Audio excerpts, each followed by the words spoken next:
Elle a été rejetée lors d'un rendez-vous à l'aveugle le soir de Noël, jusqu'à ce qu'une petite fille lui demande « Peux-tu être ma nouvelle maman ?» La neige tombait, épaisse et silencieuse, sur les rues de Boston en cette veille de Noël. Des lumières scintillantes s'enroulaient autour des lampadaires et des chants de Noël s'échappaient des portes ouvertes des magasins. À l'intérieur du restaurant La Lanterne Verte, la chaleur pulsait comme un battement de cœur. Le restaurant était bondé. Des familles occupaient en chaque table. Les enfants riaient entre deux bouchées de pâtes, et les couples trinquaient à la douce lueur des bougies. Laia Hart se tenait près de la porte, secouant la neige de son manteau. Sa robe vert émeraude, soigneusement choisie pour l'occasion, épousait doucement sa silhouette. Cette couleur rendait ses yeux bleus encore plus expressifs. Ses cheveux tombaient en douces vagues blondes sur ses épaules, légèrement humides à cause de la neige, et une lueur d'espoir s'accrochait encore à son sourire lorsque l'hôtesse la conduisit à la table numéro 9. C'était son premier rendez-vous à l'aveugle depuis plus d'1 an. Sa meilleure amie Rachel avait insisté « On ne sait jamais, Laia, c'est un type bien, intelligent, célibataire, rencontre-le au moins. » Alors elle avait accepté. Elle resta assise seule un moment, essayant de ne pas regarder l'heure. La table était belle, une nappe en lin, une petite bougie vacillante dans un bougeoir en argent et 2 verres à vin poli attendant d'être remplis. Laia vérifia son téléphone une fois, puis une autre. Le serveur s'approcha et proposa de l'eau. Elle sourit poliment et refusa. Il n'avait que 15 minutes de retard, puis 20, puis 35. À la 40e minute, Evan arriva. Il était grand et bien habillé, mais dès qu'il la vit, il soupira. Un soupir audible et déçu. Son regard glissa sur elle d'une manière qui lui noua l'estomac. Il s'assit en face d'elle, avachi, ne s'excusa pas et n'offrit aucune explication. « Alors, dit-il en jetant à peine un coup d'œil au menu, « Tu es l'ami de Rachel ?» Laia hocha la tête, souriant nerveusement. « Oui, et tu dois être… » « Je suis Evan, » l'interrompit-il en sortant son téléphone pour regarder un message. « Écoute, je vais être honnête. Je suis venu parce que ma mère n'arrête pas d'essayer de me caser. Elle veut des petits-enfants. Je ne cherche pas vraiment, surtout pas quelqu'un… » Il fit une pause, agitant la main dans sa direction. « De plus dominatrice que moi. Je ne gère pas très bien ça. Et toi, tu dégages ce genre d'énergie. » Le sourire de Laia se fissura, puis disparut complètement. « J'aime les types plus doux, » ajouta-t-il en haussant les épaules. « Donc, ouais, sans rancune, hein ?» Il se leva avant qu'elle ne puisse répondre, époussetant des peluches inexistantes sur son manteau. « Joyeux Noël !» lança-t-il avec indifférence avant de sortir sans se retourner. Laia resta immobile. Les bruits de la joie festive montèrent autour d'elle comme un océan menaçant de la noyer. Elle posa une main tremblante sur le bord de sa robe, lissant le tissu sur ses genoux comme pour arrêter le tremblement. Elle se détourna légèrement, le visage face au mur, loin de la table voisine remplie de convives rieurs. Sa gorge se serra. Elle cligna des yeux rapidement.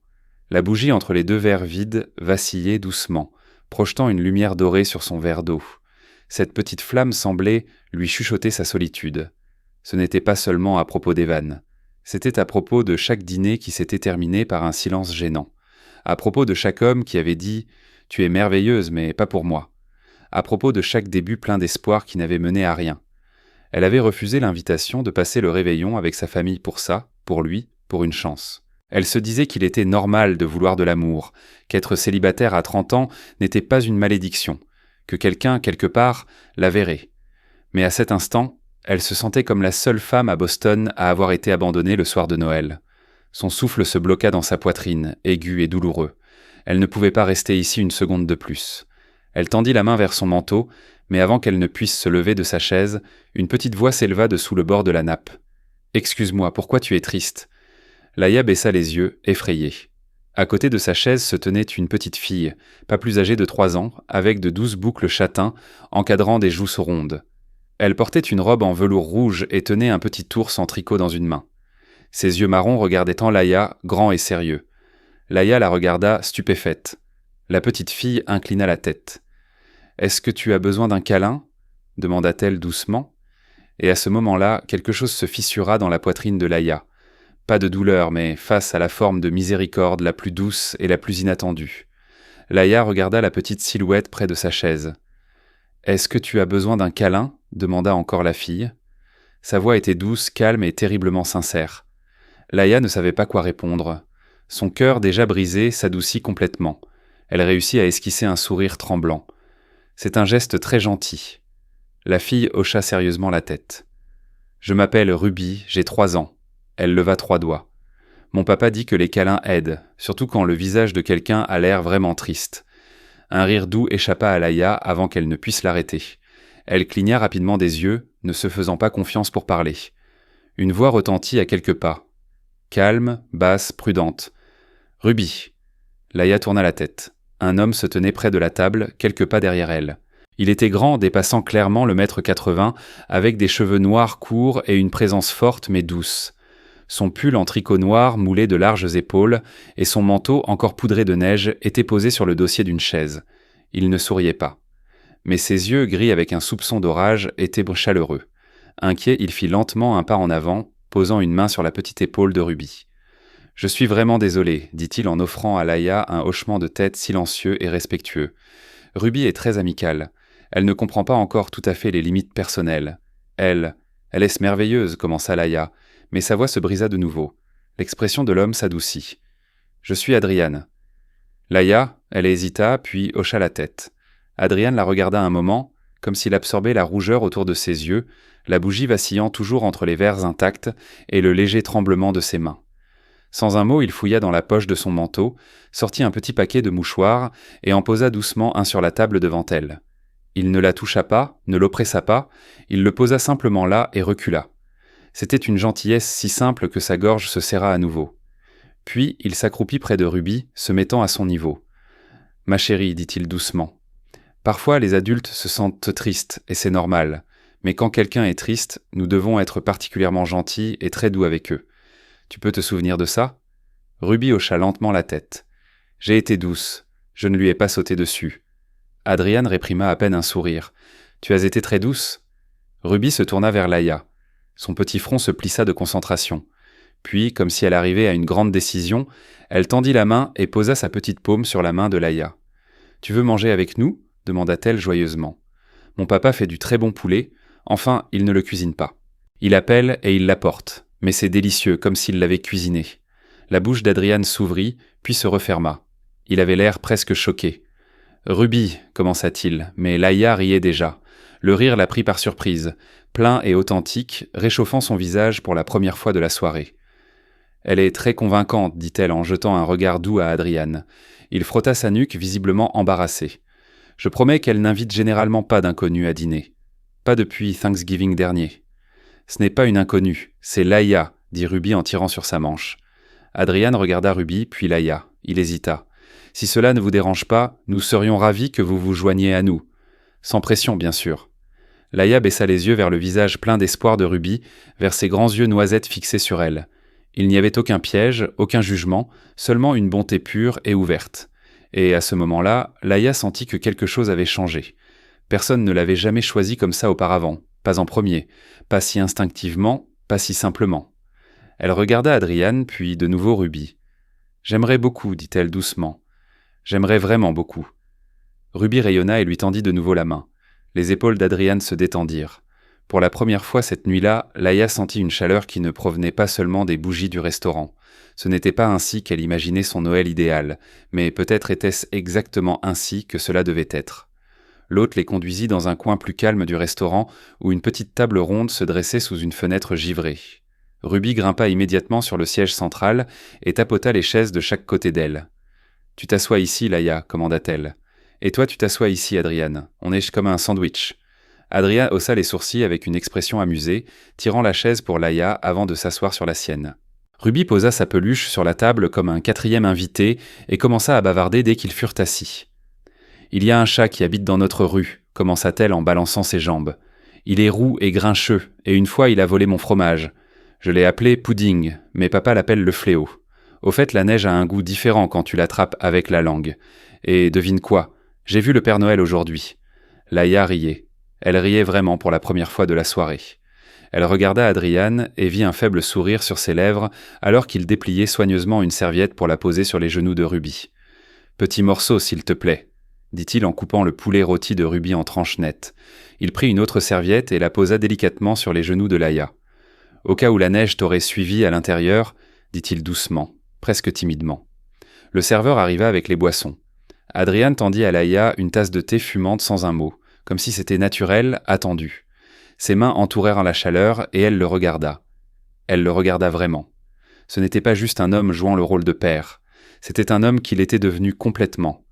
Ruby mâchait une frite, puis se tourna vers Laïa la bouche pleine. « Tu sais ce que je veux vraiment pour Noël ?» Laïa sourit. « Quoi ?» ?»« Une maman, dit Ruby joyeusement. « Tu peux être la mienne ?» La question tomba dans l'espace entre eux comme un caillou dans une eau calme. Adrian se figea. Laïa cligna des yeux, stupéfaite. Même Ruby sembla comprendre que quelque chose avait changé. Elle regarda son père, puis de nouveau Laïa, attendant. Laïa s'éclaircit la gorge, remettant prudemment une mèche de cheveux derrière l'oreille de Ruby.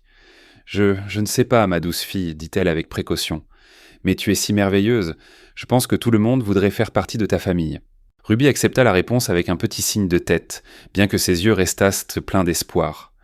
Adrian expira lentement et croisa le regard de Laïa avec excuse. « Elle ne comprend pas tout à fait ce qui s'est passé, dit-il d'une voix basse. Elle n'avait qu'1 an quand sa maman est partie. Parfois elle parle comme ça et je... » Il se tut, regardant ses mains. « Je ne sais pas toujours comment surmonter ça. » Dans sa façon de le dire, il n'y avait pas seulement des excuses, mais un aveu. L'aveu du poids d'être à la fois parent et homme, effrayé d'ouvrir son cœur à nouveau. Laïa hocha doucement la tête. « Tu t'en sors mieux que tu ne le penses. » Il la regarda alors. Il la regarda vraiment, et elle sentit quelque chose bouger dans sa poitrine.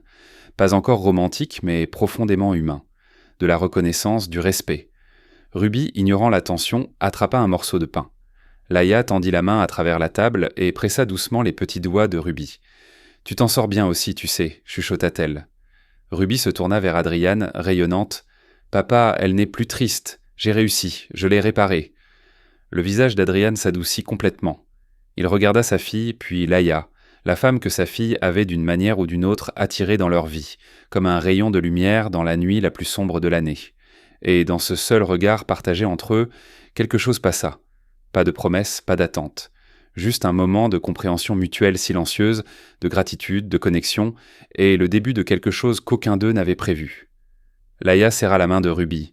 Son cœur était plein comme il ne l'avait pas été depuis très longtemps. Certains repas commencent par un menu et finissent par une addition. Mais celui-ci avait commencé par un cœur brisé et était devenu, d'une certaine manière, le début d'un foyer. La deuxième fois qu'ils se rencontrèrent, c'était plus calme. Un petit café donnait sur la rivière Charles qui coulait lentement. Ses fenêtres étaient embuées par la chaleur intérieure et le froid de l'après-midi de décembre à l'extérieur. Adrian arriva tôt, Laïa était déjà là. Ils choisirent une table d'angle près de la fenêtre. Il n'y avait personne d'autre à part un jeune barista fredonnant doucement un hymne de Noël. Ruby était avec Hélène pour l'après-midi. Adrian tenait sa tasse à 2 mains et regarda l'eau en silence pendant un long moment avant de parler. « Elle s'appelait Lena, commença-t-il d'une voix basse. Nous nous sommes rencontrés à l'université. Elle était sauvage et audacieuse, et toujours en retard. » Un faible sourire tira ses lèvres, mais n'atteignit pas ses yeux. Il y a 3 ans, elle a été renversée par un conducteur ivre. Juste comme ça, elle est partie. Pas d'adieu. Ruby apprenait encore à dire « maman ». Laïa ne dit rien, mais sa main enveloppa doucement la tasse en céramique. « Je ne savais pas comment faire mon deuil et être père en même temps, » continua Adrian. « Alors j'ai fait la seule chose que je savais faire. J'ai construit des murs autour de moi, autour de Ruby, autour de tout. » Il la regarda enfin. « Ce soir-là au restaurant, quand Ruby a tendu la main vers toi, j'ai vu quelque chose se fissurer dans ce mur. Et ça m'a fait peur. Il n'y avait aucun théâtre dans sa voix, aucun drame, seulement l'honnêteté de ce genre qui vient de la douleur vécue. » Laïa soutint son regard. « Tu n'es pas le seul à avoir peur d'essayer à nouveau, » chuchota-t-elle. Elle baissa les yeux vers la table. « Je n'ai jamais eu ce que tu as eu, » avoua-t-elle. « La plupart des hommes que j'ai rencontrés me voyaient comme une option, quelque chose de temporaire, comme si je n'avais jamais été assez bien pour une relation à long terme. » Elle inspira. « Avec le temps, on commence à y croire. Que peut-être c'est toi le problème, que peut-être tu n'es pas aimable comme les gens le veulent. » Adrian ne l'interrompit pas. Il n'essaya pas de réparer la situation avec des mots. Il tendit simplement la main, pas pour la toucher, mais pour tourner une cuillère en argent posée sur la table vers elle. « Regarde le reflet, dit-il doucement. » Le métal poli déformait légèrement son image, mais ses yeux restaient en ses yeux, brillants, blessés, vrais. « S'ils n'ont pas vu ta valeur, ce ne sont pas eux qui la méritent, » dit-il. « Parfois, il ne s'agit pas de se changer soi-même. Parfois, il s'agit de changer à qui tu donnes ton cœur. » Les mots pénétrèrent profondément. Laïa cligna rapidement des yeux, la gorge serrée. Elle tourna le visage vers la fenêtre pour qu'il ne voie pas la larme qui avait roulé sur sa joue. Quelques instants plus tard, la clochette au-dessus de la porte tinta doucement. Hélène entra, tenant la main de Ruby, qui courut immédiatement vers Laïa en criant « Je t'ai manqué !» Laïa rit et ouvrit les bras. « Toujours !» Ruby grimpa sur ses genoux comme si c'était sa place, et peut-être que, dans un sens silencieux, c'était le cas. Elle s'installa chaudement et en sécurité, et après quelques minutes, ses paupières commencèrent à s'alourdir. L'étreinte de Laïa se resserra doucement autour du petit paquet. Sa joue se pressa contre les cheveux de Ruby. Adrian observait, et quelque chose changeait dans ses yeux. Il ne comprenait pas comment Laïa s'intégrait si naturellement dans leur vie. Pas comme une remplaçante, mais comme une mélodie dont ils ignoraient tôt l'absence dans leurs chansons. Et pourtant, avec cette prise de conscience vint autre chose. La peur. Il tendit la main, écartant une mèche de cheveux rebelle de la joue de Ruby. « J'ai peur, dit-il soudainement. Peur de m'autoriser à ressentir ça. Peur que si je laisse entrer quelqu'un à nouveau et que je le perds, je ne sais pas si je pourrais le supporter. » Sa voix tremblait, vulnérable d'une manière que Laïa n'avait jamais vue auparavant. Elle le regarda, berçant toujours Ruby. « J'ai peur aussi, chuchota-t-elle.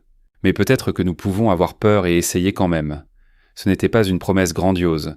Ce n'était pas une réponse facile, mais c'était suffisant. Dehors, la rivière scintillait sous le ciel déclinant, et à l'intérieur de ce café silencieux, quelque chose de petit, fragile et réel commença à grandir. Pas bruyant ni parfait, mais, honnêtement, quelque chose qui ressemblait à de l'espoir. La semaine suivante, Laïa devint une présence douce dans le rythme de vie d'Adrian et Ruby. Cela commença petit. Une histoire avant de dormir, où elle faisait toutes les voix, sorcières, loups, dragons grincheux que Ruby avait nommés d'après le chat de la voisine. Puis vinrent les matins où Laïa aidait Ruby à trouver une chaussette perdue, ou lui attachait sa queue de cheval comme il faut, 2 nœuds et un tour, pas trop serré. Parfois, Adrian se tenait dans le couloir, café à la main, regardant Laïa se pencher pour embrasser le sommet de la tête de Ruby avant de boutonner son manteau. Ils l'emmenaient ensemble à la maternelle. Tous les 3 riaient dans l'air vif. Ruby sautillait entre eux, se balançant à leurs bras. Il n'y avait pas d'étiquette, juste une chaleur silencieuse, une routine qui commençait à ressembler à un foyer. Adrian, habituellement réservé, commença à remarquer des détails. La façon dont Laïa inclinait la tête en écoutant les histoires de Ruby. Comment elle gérait calmement les crises, pas avec des leçons, mais par une présence douce. Comment elle posait silencieusement un verre d'eau à côté de son ordinateur portable lors de ses soirées de travail tardives. Elle s'intégrait non pas comme une invitée, mais comme quelqu'un qui avait toujours appartenu à cet endroit. Puis, un samedi, Hélène arriva. La mère d'Adrian était vive, élégante et avait rarement besoin d'élever la voix. Elle vint avec des cadeaux pour Ruby et des attentes tout aussi bien emballées. Laïa l'accueillit chaleureusement. Hélène répondit poliment, mais avec un regard attentif. Au début, elle resta réservée, observant Laïa aider Ruby à faire un puzzle. Mais au fil de la visite, son regard scrutateur s'adoucit. Elle remarqua les gestes silencieux de Laïa, essuyer le chocolat du menton de Ruby, lui rappeler de dire « s'il te plaît ». Et le plus révélateur de tout, la façon dont Ruby cherchait la main de Laïa sans réfléchir.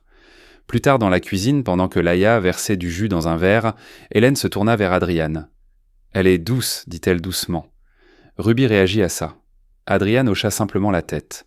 Hélène regarda vers la cuisine, puis ajouta « Assure-toi juste que la peur ne t'empêche pas de voir ce qui grandit déjà. » Tout changea à nouveau à la maternelle. Adrien vint chercher Ruby un après-midi. Son institutrice sourit en lui tendant un dessin au crayon avec des bonshommes allumettes. « C'est la famille de Ruby, dit-elle. Elle l'a raconté à la classe. C'est son papa, sa grand-mère Hélène, et elle retourna le papier. En lettres inégales, il était écrit « Et ma nouvelle maman Laïa ». Adrian resta figé. Laïa n'avait pas demandé ça, elle n'était même pas là. Et pourtant, c'était le nom que Ruby avait choisi. Lorsque Laïa vit le dessin plus tard, elle resta silencieuse. Ses lèvres tremblaient, ses yeux brillaient. Elle pleurait rarement, mais ce doux bouleversement était trop fort pour être contenu. Cette nuit-là, elle se tenait à la fenêtre de sa chambre, regardant la neige tomber, comme lors de cette première nuit. Elle réalisa qu'elle était impliquée profondément, pas seulement avec Ruby, mais avec Adrian. Et cela l'effrayait plus qu'elle ne pouvait l'admettre. Elle commença à reculer un peu. Elle refusait les dîners, écourtait les visites, répondait plus lentement aux messages. Adrian le remarqua, ne mit pas la pression, mais sentit le changement. Un soir, après que Ruby se fut endormie, il trouva Laïa en train de plier du linge à la table de la salle à manger. Elle leva les yeux, surprise. « Est-ce que tu t'éloignes » demanda-t-il doucement. « Je ne veux pas faire de suppositions, mais je dois demander. Est-ce à cause de moi ?» Les mains de Laïa se figèrent dans un minuscule pull. Je crois que je tombe amoureuse de cette vie, dit-elle, d'elle, de toi. J'ai terriblement peur de ne pas être assez bien. Adriane s'approcha lentement et avec assurance. Tu n'as pas besoin d'être parfaite, dit-il doucement. Tu as juste besoin d'être vraie. Elle le regarda et pour la première fois, aucun d'eux ne détourna le regard. Ils étaient deux personnes se tenant au milieu de quelque chose d'inattendu, de fragile peut-être, mais d'honnête, ce genre de vérité sur laquelle on peut construire une maison. Le gala de charité des fêtes avait lieu dans le domaine historique de Belmont, un événement grandiose et étincelant organisé par les amis de la défunte femme d'Adriane. C'était une mer de chaussures cirées, de coupes de champagne et de sourires polis. Laïa se tenait près d'Adriane, dans une robe bleu nuit, ses cheveux bouclant doucement sur ses épaules. Ruby tournoyait non loin de là dans une robe dorée scintillante, les joues rouges d'excitation. Tout allait bien jusqu'à ce que tout bascule. Ruby courut vers un petit groupe d'adultes rieurs et annonça fièrement, en pointant Laïa sans hésitation, « C'est ma maman ». Les mots étaient innocents et joyeux, mais ils tranchèrent l'air comme du verre. Les femmes du groupe sourirent poliment. Certaines échangèrent des regards. L'une d'elles chuchota quelque chose pour elle-même. Adriane entendit le nom Léna. Il se figea. Avant que Laïa ne puisse réagir, Adriane la tira par le bras et l'emmena doucement mais fermement à l'écart, la guidant dans un couloir calme, loin des lustres et des chuchotements. Sa voix était basse mais tremblante. « Je suis vraiment désolée. Je ne m'attendais pas à ça. » Laïa cligna des yeux, incertaine de la tournure des événements. « Ce n'est qu'une enfant, dit-elle doucement. « Je sais, dit-il en passant une main dans ses cheveux. Mais ces gens, c'étaient les amis de Léna. Et entendre Ruby dire ça, j'ai paniqué. » Les yeux de Laïa cherchaient Pang son regard. « Tu as honte de moi ?»« Non, dit-il rapidement. Ce n'est pas toi. C'est l'idée que Ruby pense que tu es une remplaçante, comme si j'effaçais Léna. Je ne suis pas prêt à ce qu'elle pense ça. » Les mots tombèrent lourdement. Laïa déglutit. Alors peut-être que j'étais la seule à construire quelque chose. Elle se tourna et traversa la fête seule. Ses pas étaient assurés, mais son cœur était brisé en deux. Adriane ne la suivit pas. Cette nuit-là, Laïa s'assit près de sa fenêtre, regardant la neige frapper doucement contre la vitre. Elle posa la main sur sa poitrine, là où ça faisait mal. Pas à cause du rejet, mais parce qu'elle s'était enfin autorisée à être choisie. Et il était douloureux de se sentir non choisie à nouveau. Le lendemain matin, on frappa doucement à sa porte. Elle ouvrit, mais ne trouva personne, juste une petite enveloppe soigneusement collée à la poignée. À l'intérieur se trouvait une carte pliée, décorée de crayons de cire, de cœurs et de bonshommes. En lettres inégales, il était écrit « Je veux que tu sois ma maman. Pas l'ancienne, mais la nouvelle. Avec amour, Ruby. » Les larmes brouillèrent sa vue. À l'intérieur de l'enveloppe, il y avait autre chose. Son gant gauche, celui-là même qu'elle avait perdu à la soirée caritative, maintenant rendu, soigneusement plié. Elle le pressa contre sa poitrine. Elle ne pleurait pas parce qu'elle avait mal. Elle pleurait parce que quelqu'un s'était souvenu, parce qu'une enfant l'avait choisie à nouveau. Et cette fois, cela signifiait plus que tout. Le soir, elle entendit des pas dans l'escalier. Elle ouvrit la porte avant qu'il ne puisse frapper. Sur le seuil se tenait Adriane, sans parapluie. La neige s'accumulait sur son manteau sombre, ses cheveux étaient humides, ses yeux ouverts. Il prit une inspiration tremblante. « J'ai tout gâché, dit-il. » Laïa ne dit rien, le laissant simplement parler. « J'avais peur. Peur qu'en laissant Ruby t'aimer de cette façon, je trahisse Léna. Peur d'aller trop vite, ou pire, peur de ressentir trop de choses. » Il fit une pause. Les mots restèrent suspendus dans l'air froid. « Mais la vérité, c'est que je te choisis, Laïa. Pas pour remplacer quelqu'un, mais pour construire quelque chose de nouveau ensemble. » Une larme roula sur sa joue. Pas parce qu'elle était triste, mais parce que quelqu'un avait enfin prononcé les mots que son cœur attendait d'entendre. Elle fit un pas en avant et l'embrassa. Pas comme une invitée dans sa vie, mais comme quelqu'un qui lui appartenait enfin. La neige revint à Boston, calme et douce, comme des souvenirs trouvant le chemin du retour. Les lumières scintillaient le long des fenêtres du restaurant La Lanterne Verte, projetant une lumière dorée sur le trottoir. À l'intérieur, la chaleur familière étreignit le cœur de Laïa comme une couverture. Lorsqu'elle franchit la porte, son cœur battait doucement dans sa poitrine. Elle le vit tout de suite. Adriane se tenait près de la table numéro 9, cette même table où elle s'était autrefois assise seule, retenant ses larmes sous le scintillement d'une seule bougie. Ce soir, il semblait différent. Pas parce que la table avait changé, mais parce qu'elle n'était plus seule. « Salut, dit-elle. » Sa voix était calme et douce. Il sourit, nerveux, ce qui était étrange et charmant. « Salut ?» Laïa regarda la table. 2 couverts et un troisième plus petit, avec un coloriage et un ensemble de crayons de cire soigneusement disposés. Adrian montra la chaise en face de lui.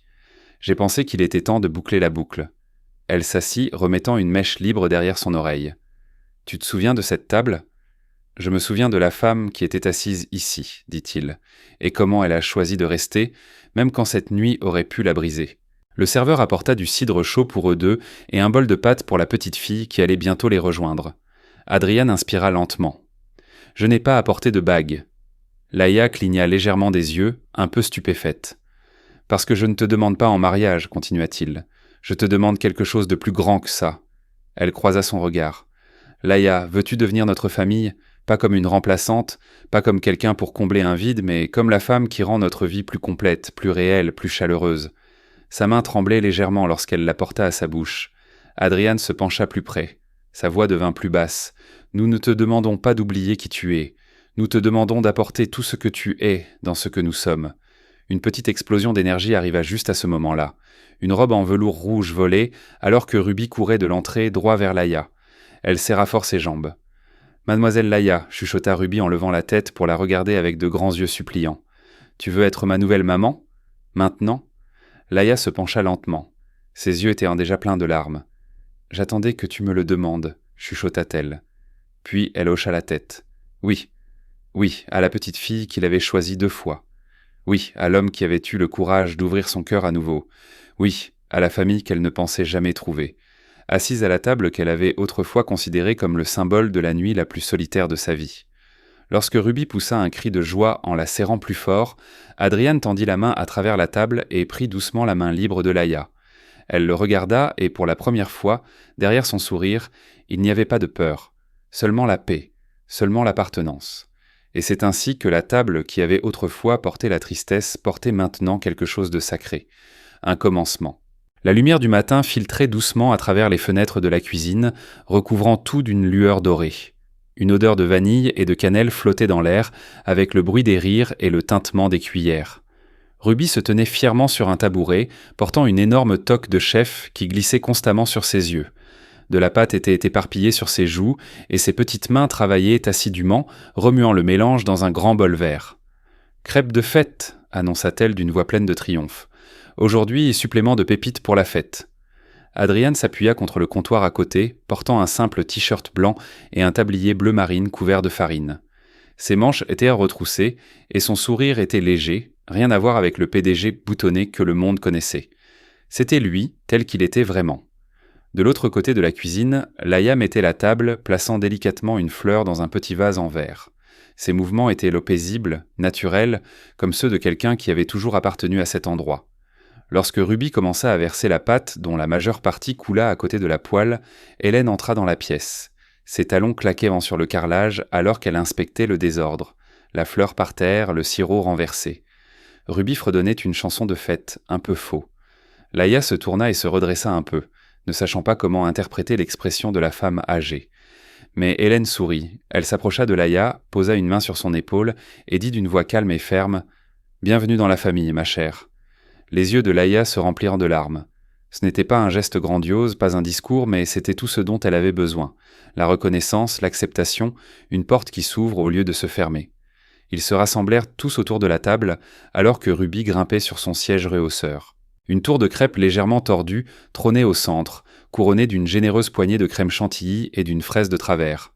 Ruby leva son minuscule verre de lait, se tint en équilibre instable sur sa chaise et le leva haut. « Je veux porter un toast », annonça-t-elle sérieusement. Tout le monde se figea. Ruby s'éclaircit la gorge dramatiquement. « À ma nouvelle famille et à maman Laïa. » Le souffle d'Adrian se coupa. Laïa cligna rapidement des yeux, ses mains montèrent lentement pour couvrir son cœur. Hélène leva sa tasse de café avec un petit signe de tête, et même Adrian, habituellement réservé, se surprit à essuyer une larme. Ruby rayonna, puis s'assit et commença à dévorer ses crêpes avec toute la grâce d'une tempête. Laïa la regarda, les regarda eux, et sentit quelque chose bouger en elle. Elle se souvint de cette froide nuit de Noël, qui était si récente. La table, le rejet, le silence, le sentiment écrasant que peut-être l'amour l'avait complètement oublié. Mais ce n'était pas le cas. Il avait juste fait un détour. Elle n'avait pas été abandonnée, elle avait été guidée.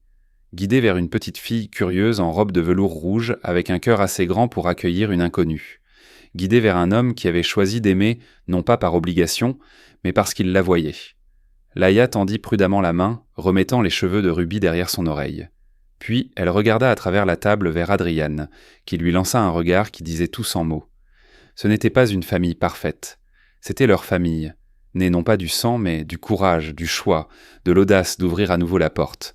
Et parfois, juste parfois, celui qui te choisit est une petite fille de 3 ans dans un tablier taché de glaçage, tenant tout ton avenir dans ses petites mains collantes. La caméra de la vie s'éloignait lentement alors que les rires remplissaient la cuisine et que la neige recommençait à tomber derrière la fenêtre. Cette fois, cela ne semblait pas froid, cela ressemblait à un foyer. Si cette histoire a réchauffé votre cœur, nous vous invitons à rester avec nous pour plus de moments comme celui-ci. Des moments qui nous rappellent les miracles silencieux de l'amour, les secondes chances et les familles que nous choisissons. Chez Soul Stirring Stories, nous croyons que parfois les plus beaux débuts naissent des endroits brisés. Si le voyage de Ruby, Laïa et Adrian vous a touché, n'oubliez pas de cliquer sur le bouton « J'aime » pour montrer votre amour. Et abonnez-vous à notre chaîne pour plus d'histoires sincères qui guérissent, inspirent et vous rappellent que vous n'êtes jamais vraiment seul. Merci d'avoir regardé. Nous sommes reconnaissants que vous soyez ici.